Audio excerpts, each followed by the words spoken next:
ধরুন আপনাকে $1,00,000 একটা চেক দেয়া হলো। আপনি তো মহা খুশি।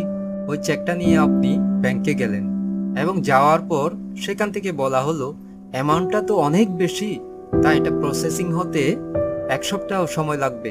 আপনি তখন থেকে পরবর্তী 7 দিনের মধ্যে দেখবেন আপনার মনের মধ্যে একটা অন্যরকম শক্তি কাজ করছে।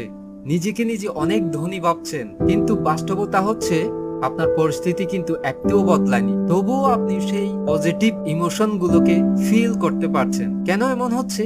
আপনি নিজেকে নিজেই পারমিশন দিয়েছেন সেই অনুভূতিগুলো গ্রহণ করার। যে অবস্থায় আপনি যেতে চান কিংবা যে অনুভূতিগুলোকে আপনি বাস্তবে রূপদান করতে চান, সেগুলো সত্যিকার ভাবেই যদি আপনি বাস্তবে দেখতে চান, তাহলে আপনাকে একটা কাজ করতে হবে, আর তা হচ্ছে নিজেকে নিজে পারমিশন দিতে হবে যেগুলো আপনি সত্যিকার ভাবে চান সেগুলো গ্রহণ করতে।